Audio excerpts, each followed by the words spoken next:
ఉద్యమ సారథి తెలంగాణ తొలి సీఎం కేసీఆర్ శనివారం 70వ ఏట అడుగుపెట్టారు. ఈ సందర్భంగా రాష్ట్రంతో పాటు ప్రపంచవ్యాప్తంగా సంబరాలు అంబరాన్నంటనున్నాయి. గులాబీ దళపతి అభిమానులు, పార్టీ శ్రేణులు దేశవ్యాప్తంగా వేడుకలు జరుపుకుంటున్నారు. రష్యా ప్రతిపక్ష నేత అలెక్సే నావల్నీ జైల్లో చనిపోవడం తీవ్ర కలకలం రేపుతోంది.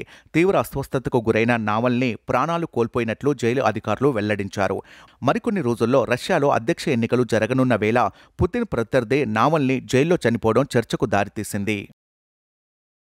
కులగణన తీర్మానానికి తెలంగాణ శాసనసభ ఆమోదం తెలిపింది. రాష్ట్రంలో సమగ్ర కులగణన, సామాజిక, ఆర్థిక ఇంటింటి సర్వేకు మంత్రి పొన్నం ప్రభాకర్ సభలో తీర్మానం ప్రవేశపెట్టారు.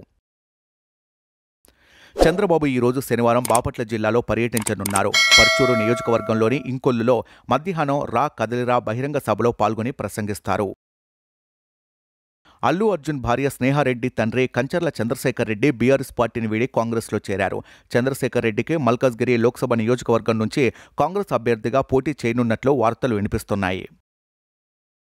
ఐటీసీ హోటల్స్లో పేరొందిన మాస్టర్ చెఫ్ ఖురేషీ గత కొంతకాలంగా వృద్ధాప్య సంబంధిత అనారోగ్యంతో బాధపడుతూ శుక్రవారం మరణించారు. చనిపోయే సమయానికి ఆయన వయసు 93 సంవత్సరాలు. కెనడాలో ఉన్నత విద్య కోసం వెళ్లిన హైదరాబాద్కు చెందిన 25 ఏళ్ల షేక్ ముజమ్మిల్ అహ్మద్ గుండెపోటుతో మృతి చెందారు. షేక్ ముజమ్మిల్ అహ్మద్ 2022 డిసెంబర్లో మాస్టర్స్ చదివేందుకు కెనడా వెళ్లారు.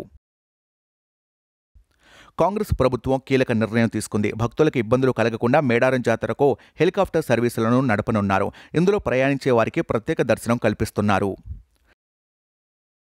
రాజ్కోట్ వేదికగా ఇంగ్లాండ్తో జరుగుతోన్న 3వ టెస్టులో టీమిండియాకు షాక్ తగిలింది. మెడికల్ ఎమర్జెన్సీ కారణంగా రవిచంద్రన్ అశ్విన్ 3వ టెస్టు నుంచి మధ్యలోనే వైదొలిగాడు. బంగారం, వెండి ధరలు నేడు మళ్లీ పెరిగాయి. 22 క్యారెట్ల బంగారం ధర 57,110 కాగా 24 క్యారెట్ల బంగారం ధర 62,300గా ఉంది. ఇక వెండి విషయానికి వస్తే కిలో వెండిపై 100 పెరిగింది. హైదరాబాద్, విజయవాడ, విశాఖపట్నంలో కిలో వెండి 77,100 వద్ద ట్రేడ్ అవుతుంది.